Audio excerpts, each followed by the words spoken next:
Bonjour chers apprenants. On connaît très bien que la France est le pays de la culture. Paris, la capitale des arts, et le Louvre, le musée le plus beau du monde. Donc, on peut toujours répondre à la question quoi visiter à Paris? Allez voir Louvre. Mais ce n'est pas l'unique objet de discussion de cette leçon. Je vais vous présenter quelques aspects historiques de ce monument. Après quoi, on va voir où on peut aller si on est confiné ou tout simplement comment visiter un lieu culturel sans bouger de chez soi. Soyez attentifs au contenu. À droite, vous avez l'explication de 2 termes qui seront utilisés dans le texte. Parmi les millions de visiteurs qui tous les ans viennent voir la Joconde, la Vénus de Milo, la Victoire de Samothrace ou la Bethsabée de Rembrandt, combien regardent le Louvre lui-même? Un lieu chargé d'histoire et qui, bien avant d'être un musée, était d'abord un château-fort, construit par Philippe Auguste pour protéger Paris.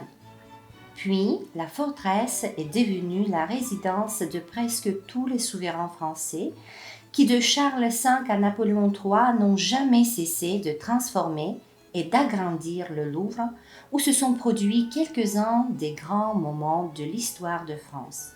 Catherine de Médicis y déclencha les massacres de la Saint-Barthélemy. Louis XIV en fut chassé par la Fronde. Louis XVI y perdit sa couronne et le dernier avatar de cette histoire mouvementée, les communards ont incendié un siècle avant qu'un architecte américain d'origine chinoise y construise une pyramide en verre.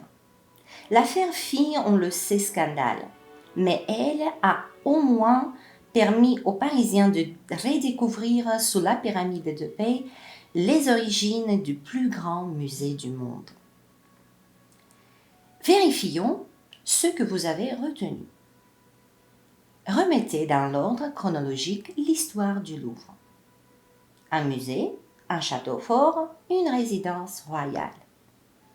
On commence avec un château fort construit entre les années 1190 et 1202. Après, il est devenu une résidence royale en 1546 et le 10 août 1793, il est devenu un musée. Citez les noms de 6 personnages historiques en lien avec le Louvre. On commence avec Philippe Auguste, Charles V, Catherine de Médicis, Louis XIV, Louis XVI, Napoléon III. Le Louvre a été témoin de grands événements. Voyons si vous pouvez relier l'événement à la personnalité historique.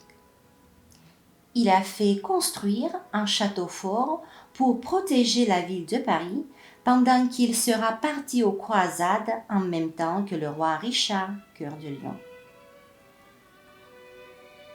Oui, bien sûr, c'est Philippe Auguste.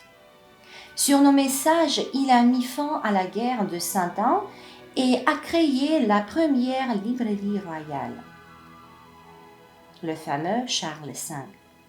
D'origine italienne très cruelle et avec une influence politique importante, elle a aussi contribué au développement culturel du pays. Catherine de Médicis. Connu sous le nom de Roi Soleil, il a construit Versailles. Louis XIV. Le roi de France qui a été exécuté sur la guillotine avec sa femme Marie-Antoinette. Louis XVI. Il a été le premier président de la Deuxième République puis empereur. Pendant cette période, le baron Haussmann a fait la grande reconstruction de Paris. Napoléon III. Comme vous avez déjà compris, le Louvre a changé à travers les siècles. Mais le changement le plus contradictoire a eu lieu au XXe siècle. Lors de la présentation du projet de l'architecte américain d'origine chinoise Léo Minpei, choisi par François Mitterrand, les critiques fusent. Trop futuriste, digne d'un parc d'attractions, cette pyramide excentrique va gâcher le lieu en contrastant trop avec le style classique du Louvre.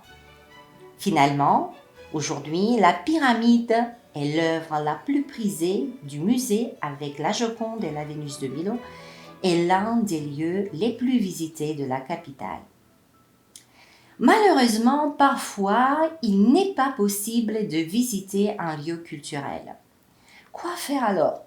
Je vous propose de regarder un petit reportage et de répondre aux questions affichées sur l'écran. En ce moment, il est aussi possible de visiter des musées ou d'assister à des spectacles depuis son propre téléphone portable. Et vous le savez, Mohamed, tout est fermé actuellement, donc il faut bien faire preuve d'inventivité du côté des salles de spectacle ou des musées. Et cette semaine, eh bien, c'est sur le réseau TikTok que cela se passe. TikTok propose en exclusivité des visites et des spectacles en direct chaque jour, donc sur son réseau social, depuis quelques-uns des plus prestigieux musées et théâtres français.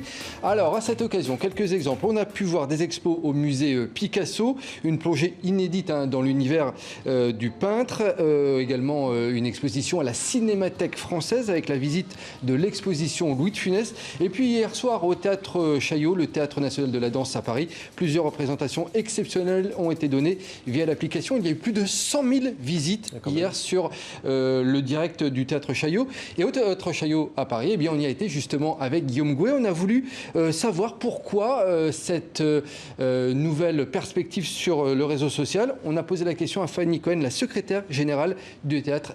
Écoutez. Passer par le digital nous permet de nous réinventer, de raconter notre histoire autrement. Communiquer, c'est raconter des histoires. Et le digital, sur les contenus, l'image notamment, nous permet de raconter notre histoire différemment et celle des artistes aussi, donc en produisant par exemple des contenus ludiques et éducatifs à la fois. Donc c'est une manière nouvelle de travailler la médiation culturelle. Et là aussi, en proposant des contenus plus accessibles, en utilisant les codes familiers des jeunes, le style, le ton, l'humour, ça nous permet de nous renouveler. Bon, répondons aux questions alors. Quel réseau social propose-t-il de visiter les musées à l'aide du portable? Facebook, Twitter, TikTok? C'est TikTok. De quel objet culturel est-il question dans le reportage? Musée Picasso, Cinémathèque française, Théâtre Chaillot. Où a-t-on pu voir l'exposition Louis de Funès? Au Musée Picasso, à la Cinémathèque française, au Théâtre Chaillot. Au Théâtre Chaillot. Complétez le discours de Fanny Cohen, la secrétaire générale du Théâtre national de danse Chaillot.